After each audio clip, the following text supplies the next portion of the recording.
Previously on Our Curious Georgia. Good Georgia! Yeah! Papaya! You see papaya? So first, give the carrots and potatoes a rinse and then chop them up into bite-sized. Thank you for dinner. You're welcome, Georgia. It took freaking more than an hour to make it costume. As soon as it was done. Dairy is actually not healthy for you, and Where are we right now? We're in a Kinsman Park Yeah, Kinsman Park in Edmonton. without Georgia. Someone's missing here. Yeah. There's still 3 of us, Yeah. but This is the longest we've ever left George today, and we just said like we're gonna have a baby anytime soon, and it's like let's just like go have a day where we. well, no. Today's a special day. Well, oh yeah, today's our anniversary. Today's our 6-year anniversary, and we Grandma's come over and watching Yeah. Georgia for not just 1 or 2 hours, for 5. It's like an 11 a.m. to 6 p.m. sort of thing. She's already texted us and said she's moving in.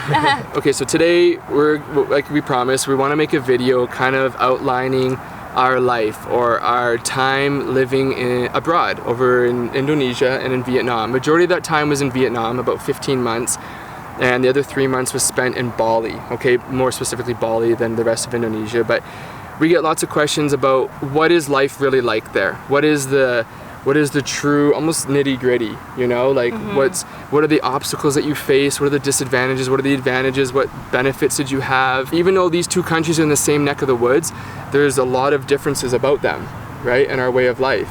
So we thought we would go through and kind of touch on certain topics more in depth and a lot of questions that you guys have been asking. And in a sense, I mean, like, I don't know if I would say that life is crazy different there. Like life in general, like our everydayness. I always say, people think it's just this wild move that you live over there and it's like so out of this world, but it really isn't. Like the decision to do it, it seems crazy, but when you go there, like our everyday has been similar to what it is here. Like we work, play with George, take her to a park, a playland, the pool. Like life is sort of the same. So we kind of broke this down into like subcategories: the cost of living, like way of life, pollution, health, society, whatever.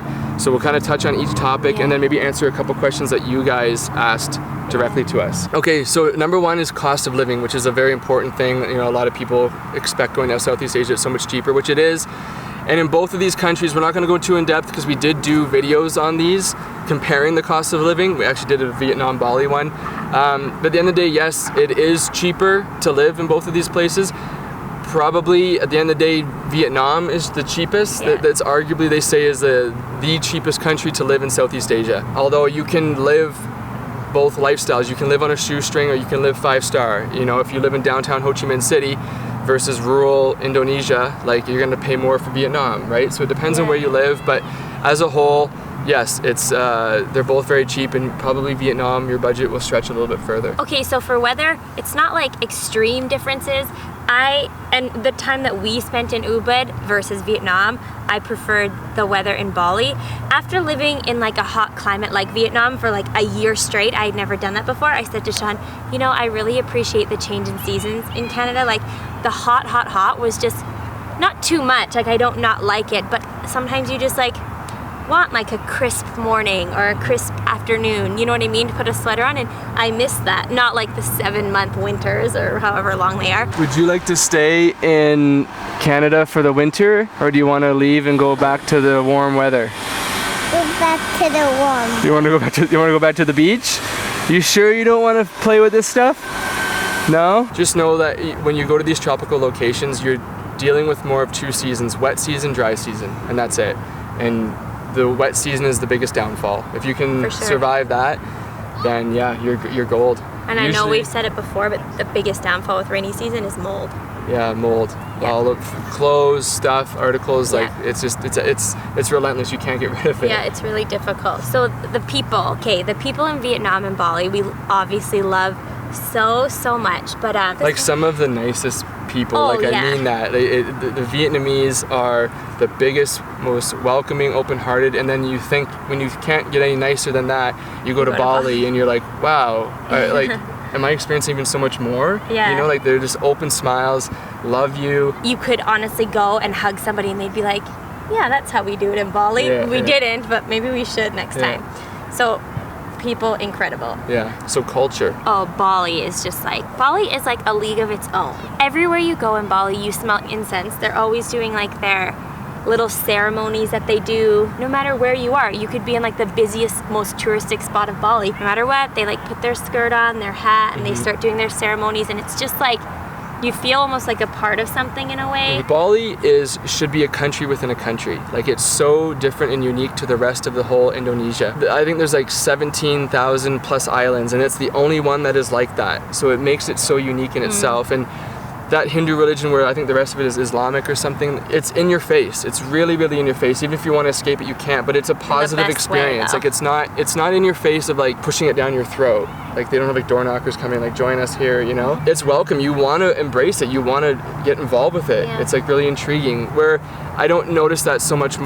There is a huge culture in Vietnam, don't get me wrong, but I don't feel it so in your face. It's more of a, especially in the more south you go in Vietnam, it's a little bit more westernized. You're kind of at home. And like, you almost feel like that's the direction that Vietnam wants to go, or the route they're going, which is totally fine. But and then you go to Bali, and it's like they are like very Western in so many ways, but they've managed to like really hold on to like their culture and their tradition. The biggest culture I find in Vietnam is their food. That's like the biggest thing that and it's awesome. It's great. Yeah. But that's what they live by, in like your little markets, and like just that hustle and bustle that goes by. That is part of the Vietnamese. Food. Man, this is a whole video in itself. All I say is Bali.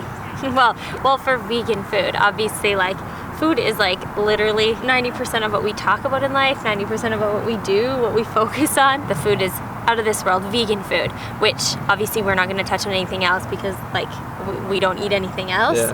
But like the options are unreal. I mean, there's great options in Vietnam too, but like fruits and veggies. So when we talk about food, it's like the options for like coconut yogurt, or just like these random like things that we had not even had for a year in Vietnam that are so available there. For me, and I think you agree, local cuisine, like Vietnamese food to Indonesian food, I would much prefer Vietnamese food. It's like a world-class cuisine to me. Indonesian food is good, but I would tire of it a little bit quicker than Vietnamese food. That's my opinion. I think it goes... But pre-vegan. Well, forget veganism right now. Okay, Just the food itself. Like, I think Vietnamese is up there with like Indian, Chinese, Thai. Yeah, like, it's pretty incredible. Indonesian has great dishes, and it's tasty, but I just don't think the variety is quite the same. So yeah, food. Bali. Well, yeah. For vegans. Yeah. For vegans. This isn't like a knock against Vietnamese. I just wish it could be more veganized. Yeah, it's getting there. Okay, so the last two are, I would say, the most common question that people want to know. They're very curious about, number one, just the safety factor of these countries. Like, how safe are they? And number two is the health factor. What was our health like, or what is the health like there? What is the medical facilities like? Hospitals, healthcare, travel insurance, like how does that all work? Like, in terms of health and or healthcare, it's all about perspective. What do you deem safe? What do you deem healthy? What do you deem great healthcare? Like, is it incredible doctors that are in hole in the wall, or do you walk into a 5-star looking hospital and think that this must be awesome? That's what it all comes down to, is each person's perspective. Someone that's never been over to these countries may have a bad taste in their mouth. There's some spots that I would never step foot in with Georgia, and there's other places, like Jazz said, that are 5-star looking resorts, you know, and unfortunately that means really nothing. That's just kind of like a show. But us from the West like to see that. That gives us comfort when you see a flat screen TV and these fluorescent lights. We're like, oh, that must be a really great place, and they have great technology. But is it? Does that mean anything? You know? At the end of the day, if you're looking to find good healthcare, yes, absolutely, you can find it. It doesn't worry us as parents. It doesn't worry me as a father. Or I wouldn't take my family to these locations. I wouldn't put our life in jeopardy just to say, oh, I went to Thailand. Like, being there, living it, seeing it, like there's some really quality care facilities there. And especially in major cities, you know, Ho Chi Minh in Vietnam, or Hanoi, even Da Nang had some really great hospitals. A brand new international hospital went in, Bangkok Hospital, Singapore.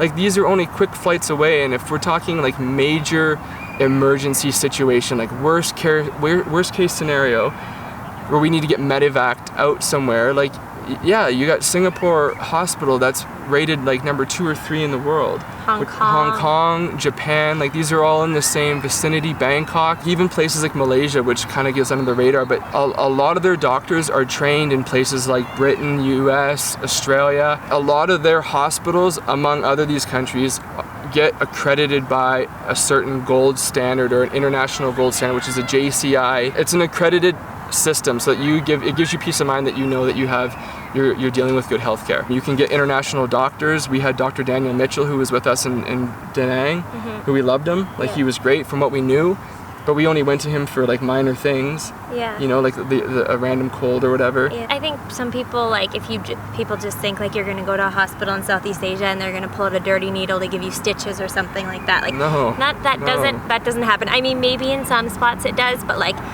we wouldn't take our kids there. You wouldn't take your kids there. It's like a bit of common sense. You know what I mean? Like, I got blood work done there. I've got everything. Same with like here. Like, I'm from like a really small town in northern Alberta, and if it is like an emergency and they have to get you somewhere like to a really great hospital, they fly you to Edmonton and it's an 1.5-hour flight. So if like it's an 8-hour drive from where you live. So drive. we're dealing with the same thing in Canada here. Yeah, so you know? it's like I think that's a great way to compare it, because people are like, what are you gonna do? Just go to Singapore? Well, what do they do here in like rural communities? They fly you about an hour to a great hospital. Yeah. So like, and that's like absolute worst case. From seeing it with our own eyes, experiencing it at many different hospitals, I feel 100% comfortable being there. I don't feel any worries or concerns whatsoever. Tying in with health, you're talking about safety. It's funny because like being in the travel game for a long time, and you come back home, and you know, people always ask about your travels, your trips, your journey, what was it like? And you know, the number one question that I constantly get asked, I don't know, do you get asked the same? Like, we got back here to Canada, and I went to the local gym and signed us up for a membership, and one of the ladies said, oh, hey, I remember you guys are from the news or whatever, and she's like, how was your time away? And then the other girls started chiming in. They're like, oh, where were you? And I said, you know, Vietnam, Thailand. The very first question everybody asked and wanted to know, and the only question they asked, is how safe is it? Is it safe there? Oh my God, you went to Vietnam, is it safe? And that's always what it is. That's always the number one question, is it safe? You know, I guess the first couple times you're like, oh yeah, of course it's safe. And then after a while you're like, why are we constantly asking that question? Like, what do we think these places are like, or what kind of picture are we being painted for so many people to ask that question? Is it not safe? So like, what is safety? Like, we don't do anything different in these countries that we would do here in Canada. Like, we don't live a more locked up security style lifestyle when we're there. We don't put padlocks on. We don't like have a security team. We don't hide our pockets from pickpocketers or walking downtown, or keep things like strapped under our shirts, like, and always on the lookout and aware of like what's going on, because you don't need to. That's just, again, it's all perspective, is like what you deem safe. I wouldn't do anything like walk down Bangkok at 3 a.m, downtown Bangkok at 3 a.m. I wouldn't do that in Edmonton. I wouldn't do that in Toronto. We seem to kind of ignore the things that happen in our own backyard because it's our backyard and we think it's normal, it's okay. We just kind of shrug it off. But if that same event were to happen overseas, right away we're like, nope, not going there. Yeah. Look at the person you're getting the advice from or the opinion from. Have they been there? Most people that said to us, you know, oh my God, Vietnam, like, isn't it, there's a war there, it's a communist country, all these things. Guess what? They've never been to Vietnam, so they don't know. So I wouldn't be seeking advice from those people. Talk to the people that have been there, that have experienced it, that have lived there. They're gonna give you the true picture. They're gonna give you the real deal. And when you ask the question, approach it with an open mind, Absolutely. not already having like a closed door about it, or like maybe one negative thought that's going to impact it, because everybody does it. It's so easy to do that, isn't it? 100%. This other time we were in the mall, and there's these 2 little kids, there's a boy and a girl, and their brother and sister, and they both had a balloon each. And the boy might have been 6, and the little girl maybe like 3 or 4, and Georgia started walking up to the little girl and went to reach for her balloon, and the girl pulled back. And the little boy recognized what was going on, and he handed his balloon to her at the mall, gave Georgia his balloon. And I was like, what? Like, they didn't talk to each other. He recognized what was going on. That just blew me away. And those are the kind of things that people would never hear about or see in Vietnam, but that's what really goes on. And that's how they... And that's like anybody in Vietnam. Adults do that. Like, right. With kids, they're like, adults would give the shirt off the back for anybody. It's like... if you're looking for the bad, you're gonna find it, and a lot of it isn't even as bad as you hear. If you want the good, there's so much good. It's 99% good. In fact, in how many years we've lived there, or spent time there, I've never ever felt unsafe. Ever. In any street I've walked down, with any encounter. We're the same here with George. Like, I'm a pretty big psycho with George. Like, if she's around the corner for this tree that's in front of us, I don't let her, like, out of our sight for 1 second.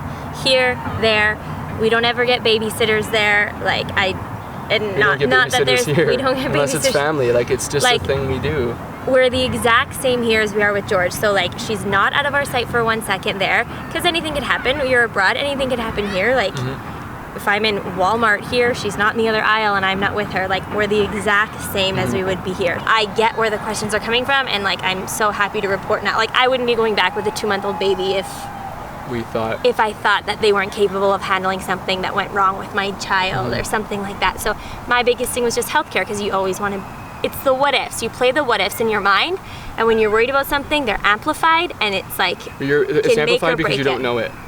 When you don't know 100%. it. As soon as you know it and see it and experience it, it's a different ballgame. And most what ifs are. And from this trip, I've learned not to think like absolute worst case, because I don't think absolute worst case here either. Well, that's a stressful way to live. Every single day, you're not going to live. You're going to live. You might as well pluck yourself and buy a house, buy a hospital, and stay there the rest of your life, because in case of a what if. Those of you who are really seriously considering relocating or residing in one of these countries in Southeast Asia, this gentleman, Rick, is actually, we met up in a coffee shop.